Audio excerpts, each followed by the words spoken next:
Mulai 2 Januari 2026, Kitab Undang-Undang Hukum Pidana KUHP dan KUHAP baru resmi diberlakukan di Indonesia. Salah satu perubahan krusial adalah pengaturan pidana kerja sosial sebagai salah satu pidana pokok. Dalam KUHP baru, kerja sosial bisa dijatuhkan sebagai alternatif pengganti hukuman penjara untuk pelaku tindak pidana ringan yang ancaman hukumannya di bawah 5 tahun atau pidana penjara maksimal 6 bulan. Pidana kerja sosial berarti terdakwa diwajibkan menjalani kerja bermanfaat bagi masyarakat, seperti membantu fasilitas umum, organisasi sosial, atau kegiatan kemanusiaan sesuai keputusan hakim.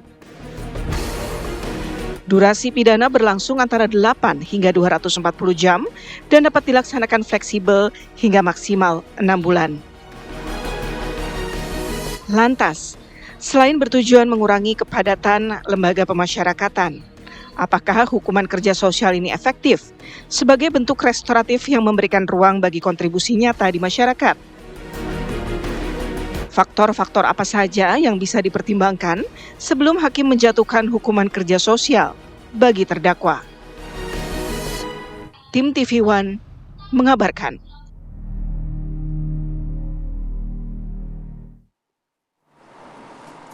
Ya, memang Andi Kumala, hukum kerja sosial ini di berbagai negara juga ada yang diterapkan, Andi Kumala. Dan salah satunya adalah Indonesia di awal tahun 2026 telah menetapkan bahwa sanksi kerja sosial ini menjadi salah satu opsi hukuman bagi mereka para pelaku tindak pidana kategori ringan ya. Bingkisan tahun baru dong ya. Bisa jadi ini dikenakan hukuman bentuknya adalah kerja sosial. Tapi yang menjadi pertanyaan, apakah kemudian pertama ini bisa memberikan efek jerah kepada para pelaku tindak pidana walaupun dikatakan ringan, tetapi kan tetap saja ini merupakan suatu tindak pidana. Yang kedua, bagaimana kemudian penerapannya? Nah, apakah pengawasannya bisa dilakukan dengan baik? Nah, kita akan bahas dengan narasumber yang sudah hadir di studio maupun juga yang tersambung melalui sambungan Zoom. Di studio sudah ada Mas Heri Firmansyah, pakar hukum pidana. Selamat pagi, Mas Heri. Selamat pagi, Mas Heri. Selamat pagi. Selamat tahun baru 2020. Sama-sama tahun baru. Ada bingkisan baru juga nih, KUHP dan KUHAP baru ya. Siap. Kemudian melalui sambungan Zoom sudah hadir juga Mas Ceno Hersu Setio Kartiko, Dirbim Kemas Ditjenpas Kemenkumham. Selamat pagi, Mas Ceno. Selamat pagi, Mas Ceno. Selamat pagi. Terima kasih. Baik, Mas Ceno. Dalam KUHP yang mulai berlaku per tanggal 2 Januari 2026 ini diperkenalkan alternatif hukuman kerja sosial sebagai alternatif hukuman penjara. Bagaimana sebenarnya mekanisme atau skema penerapannya, Mas Ceno? Bisa dijelaskan secara singkat? Baik, sebenarnya terima kasih, Mbak. Kalau dilihat dari KUHP sendiri, mandat kami di Kementerian Imigrasi dan Pemasyarakatan di Direktorat Jenderal Pemasyarakatan, di kami ini di Direktorat Pembimbingan Kemasyarakatan yang di lapangan nanti unit pelaksana teknisnya adalah Balai Pemasyarakatan. Nah, pelaksanaannya nanti pidana kerja sosial, tugas kami adalah pembimbingannya karena di penjelasan dari KUHP sendiri terkait pidana kerja sosial, kita melaksanakan pembimbingan dan pengawasan dilaksanakan oleh teman-teman dari kejaksaan. Nah, bentuknya sebenarnya cukup banyak ya yang kami sudah uji cobakan pidana kerja sosial, seperti kita waktu itu dari bulan Juni, Pak Menteri sudah mencanangkan aksi sosial yang kemudian klien kami saat itu adalah di 2025 itu klien yang integrasi. Ya, sebagai uji coba kita melaksanakan yang simpel saja kerja sosial seperti tadi sampaikan Narsum bahwa ada bersih-bersih di tempat sekolah, kemudian tempat ibadah, ya taman kota, panti asuhan, panti jompo, pesantren, TPA. Ini belum melihat dari litmas yang kita lakukan terhadap klien yang nanti pidana kerja sosial. Nah, Mas Ceno, informasinya yang kami dapat juga bahwa di berbagai wilayah ada bentuk-bentuk kerja sosial yang berbeda-beda melihat bagaimana kemudian keberadaan ataupun letak strategis dari wilayah tersebut. Nah, ini bagaimana kemudian dari pihak lapas sendiri akan menentukan kerja sosial seperti apa yang akan diterapkan kepada mereka narapidana yang dikenakan hukuman tindak pidana ringan begitu, Mas Ceno? Ya, Saya jelaskan dulu ya, bukan di lapas, Pak. Di Dijen Pemasyarakatan tuh ada Di Dijen lapas, Pas, betul. betul. Itu tempat nanti kalau dia dipidana penjara. Tapi kalau Bapas, Iya, Balai Pemasyarakatan, itu mereka yang pidana dilaksanakan di luar tembok. Nah, kalau tadi disampaikan ada oke. berbagai bentuk apa namanya pidana kerja sosial, bentuk-bentuk dan mekanisme. Nah, itu kita pelaksanaannya seperti melihat kondisi dari tempat pelaksanaan pidana kerja sosial. Misalnya kalau di Ya, kelurahan ya dia membersihkan di tempat kelurahan dengan kita yang membimbing dan mendampingi. Atau kalau nanti hasil litmas dari pembimbing kemasyarakatan kami bahwa yang bersangkutan punya latar belakang pendidik atau seorang yang mungkin dosen gitu ya. Nah, itu bisa kita arahkan nanti terserah Pak Hakim ya bahwa kita memberikan rekomendasi bahwa yang bersangkutan misalnya mengajar di yayasan atau sekolah-sekolah yang memerlukan pengajar kaitannya dengan latar belakang dari terpidana tersebut. Nah, itu beberapa jenis yang kalau memang basic, kalau kita lihat basic baik. misalnya latar belakangnya memang dia tidak punya kompetensi, ya at least dia membersihkan tempat-tempat sosial dan fasilitas umum. Oke. Ya, Mas Ceno, indikator atau jenis tindak pidana kejahatan seperti apa yang nanti akan masuk kriteria hukuman kerja sosial ini? Ya, saya pikir itu kewenangan Pak Hakim ya, Bu. Kalau kami nanti atas perintah Hakim, kemudian nanti bekerja sama dengan teman-teman kejaksaan, mereka mengawasi, dan kami melaksanakan pembimbingan. Nah, kami juga sudah menyediakan lokasi-lokasi. Nah, kebetulan sudah 968 perjanjian kerjasama kami dengan pemerintah daerah, kemudian instansi kementerian lembaga, panti sosial, yayasan sosial, sebagai tempat untuk pelaksanaan pidana kerja sosial. Nah, kalau untuk jenis-jenis pidana Baik. mungkin itu kewenangan dari Pak Hakim ya. Baik, saya langsung mau ke Mas Heri mungkin ya. Mas Heri, bagaimana kemudian sebenarnya mekanisme pelaksanaannya ataupun dasar hukumannya, dasar pasal-pasalnya yang akan digunakan begitu ya untuk pemberlakuan kerja sosial ini seperti apa sih, Mas Heri? Ya, sebelumnya begini, bahwa pidana kerja sosial ini kan sebuah paradigma baru ya. Ya, Dan kita selamat datang di KUHP dan KUHAP yang baru di 2026 ini. Eh, Mekanisme yang dulu bicara tentang retributif dari aliran klasik dalam hukum pidana menuju ke neoklasik yang lebih kepada menjauhkan dari penghukuman penjara sebagai instrumen utama, itu yang mendorong kemudian pidana kerja sosial ini diajukan. Ketentuannya ada dalam pasal 65, 85 KUHP yang baru.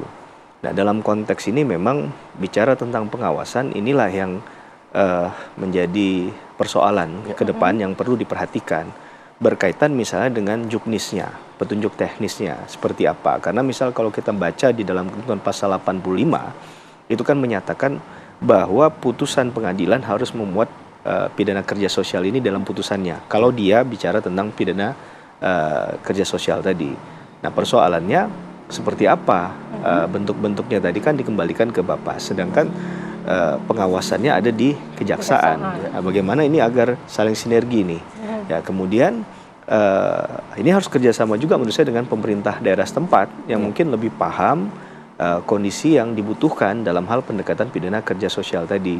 Karena ultimate dari diadakannya pidana kerja sosial ini kan agar potensi orang yang baik itu tidak hilang, dia tidak kemudian dihukum. Jadi tidak hanya melepaskan orang dari jeruji besi, tapi potensi orang yang baik ini tetap ada ya. Maka Potensi itu orang yang baik, tapi apakah ini sesuai dengan culture kita? Ini kan hal yang baru di Indonesia. Kalau di luar negeri mungkin sudah banyak berjalan ya. Apakah sesuai dengan culture kita? ya, karena KUHP yang baru ini kan keadilannya bicara keadilan korektif, rehabilitatif dan restoratif. Jadi dia bagaimana memperbaiki si pelaku tadi ya. Bahkan dalam konteks ini kan hakim bertugas untuk menggali juga nilai-nilai yang ada dalam hal ini adalah keadilan yang diinginkan dalam masyarakat berkaitan dengan keadilan substantif misalnya. Karena selama ini keadilan kita kan sifatnya prosedural tuh, legalistik formal, yang melihat orang kalau bersalah itu demi kepastian hukum harus dihukum gitu, kira-kira begitu. Tapi dalam konteks yang lain kan harus ada pendekatan dari segi keadilan dalam hal pemidanaannya. Nah, kalau konteks di pasal 85 pidana kerja sosial ini kan bicara tentang eh, perbuatan pidana yang diancam pidana eh, minimal di bawah 5 tahun, Oke. atau nanti ketika diputus ya paling lama 6 bulan. 6 bulan. Nah, ini kan juga masih dari menjadi hakim pertanyaan. gitu. Artinya dasar hukumnya apa untuk menentukan bahwa ini adalah tindak pidana ringan, bahwa Ya. ini bisa dihukum ataupun dijatuhi hukuman sanksi kerja sosial seperti itu. Ini kan masih belum menjadi suatu eh, pakem begitu ya, artinya bisa dibilang ya. Ya. Masih banyak turunan-turunan yang mungkin bisa dibahas begitu. Betul. Contoh misalnya dalam tindak pidana ringan, misalnya penghinaan ringan, gitu Oke. ya. Pasal 436 KUHP yang baru gitu ya.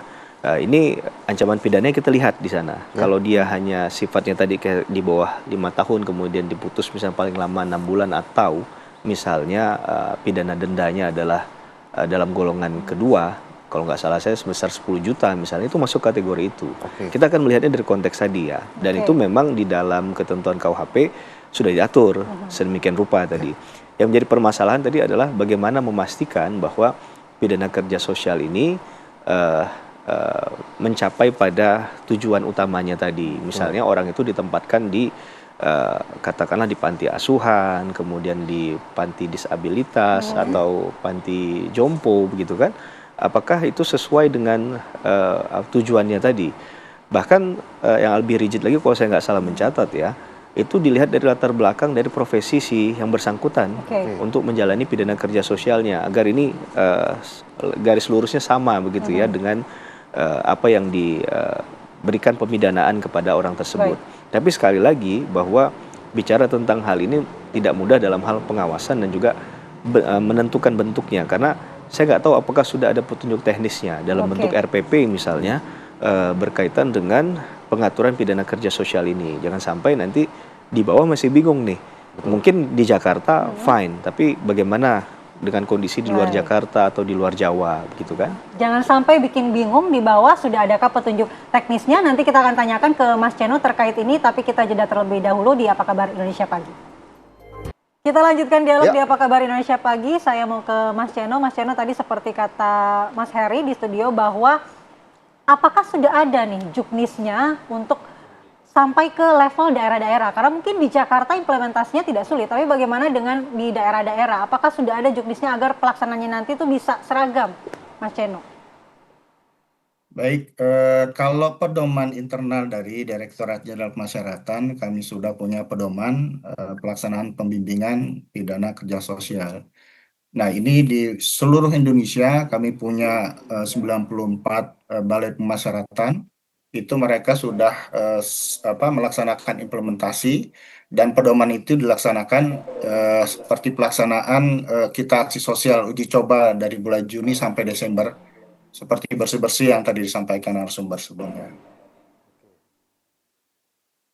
Nah, untuk sementara untuk pelaksanaan sendiri, bagaimana kemudian narapidana yang diberikan kerja sosial begitu, Pak Aceno, di sana?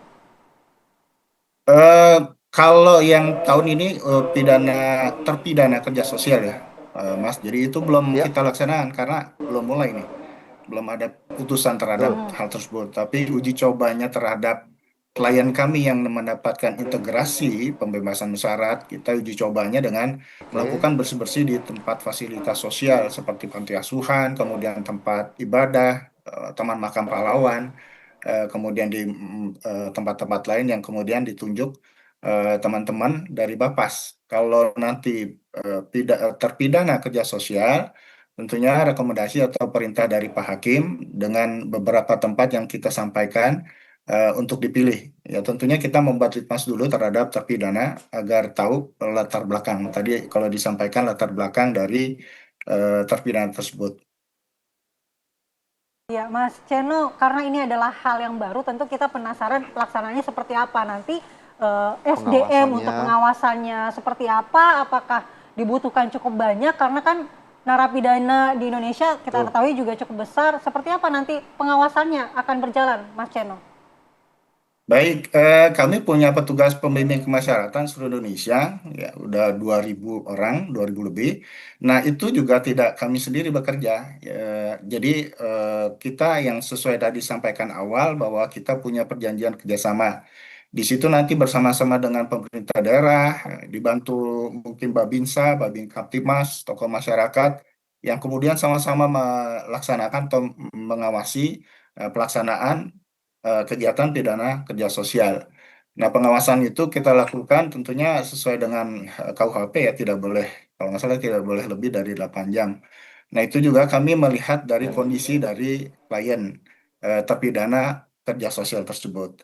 Nah, nanti teman-teman Pemda, pemerintah daerah maupun level-level kelurahan, kepala desa, nah itu yang membantu kita bersama-sama untuk melakukan pengawasan pelaksanaan pidana kerja sosial tersebut. Gitu, Pak. Oke. Baik Mas Eno, kami juga penasaran Pak, dari hasil koordinasi juga terkait juga bagaimana fungsi pengawasan ini sebenarnya di titik mana ada tantangannya tersendiri di sektor pengawasannya, Pak Ceno? Iya, challenge-nya sebenarnya memang pemahaman masyarakat sampai sini pada saat kami keliling ke Balai Pemasyarakatan, masyarakat tuh sebenarnya Ya, kurang sosialisasi terkait dengan KUHP baru, pidana kerja sosial seperti apa. oke. Nah, inilah peran kami dari pembimbing kemasyarakatan melaksanakan KIE, komunikasi, informasi, edukasi kepada masyarakat. Bahkan kemarin kami ke wilayah Jawa Tengah, ada beberapa Pemda menanyakan seperti apa. Nah, kita jelaskan berdasarkan KUHP. Jadi memang eh, sosialisasi menjadi challenge yang sangat berat kepada publik, terutama masyarakat. Karena ya tadi disampaikan masyarakat pasti bertanya-tanya seperti apa, dan pemerintah daerah kita upayakan melalui pembimbing kemasyarakatan dengan memberikan edukasi dan memberikan informasi, dan mudah-mudahan ini bisa dipahami melalui apa namanya media yang pada pagi hari ini ya kepada publik. Baik, Mas Yano, saya mau ke Mas Heri. Mas Heri, yang menjadi kekhawatiran adalah apakah hukuman kerja sosial ini bisa memberikan efek jerah, bukan hanya efek pegal ya kepada para narapidana ini? Ya, ini yang menjadi persoalan adalah implementasinya kan. Tadi kita katakan harus ada juknis di antara misalnya putusan pengadilan seperti apa yang memuat tentang pidana kerja sosial, Bapas sebagai pembimbing seperti apa, pengawasan di level kejaksaan seperti apa. Kemudian jangan sampai tadi saya menambahkan juga pertanyaan dari Mbak Andi tadi, ada kekhawatiran kalau ini kemudian secara pengawasan lemah, maka implementasi tidak terlaksana. Contohnya misalnya ada dalam tanda petik joki misalnya, istilah joki tadi yang menggantikan peran orang yang harus melakukan pidana kerja sosial tadi. Ini kan harus ada pengawasan. Maka bagaimana pertanggungjawaban hal-hal semacam ini bisa dilaksanakan? Kita tidak menolak. Tadi saya katakan bahwa ini paradigma berpikir dari single track system menjadi double track system gitu ya.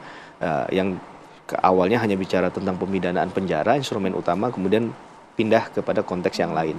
Ini tentu kita apresiasi, tapi sekali lagi ini tetap harus ada aturan main yang jelas. Di antara tidak hanya di Bapas saja kan, tadi saya katakan di pengawasan di kejaksaan seperti apa, sudahkah dibuat aturannya. Kemudian di level hakim yang memutuskan di juga level harus ada hakim dasar-dasar hukumnya apakah begitu ya, hanya memuat tentang misal pidana kerja sosial hanya sampai di situ saja, atau mengerucut kepada berupa apa pidana kerja sosialnya kan.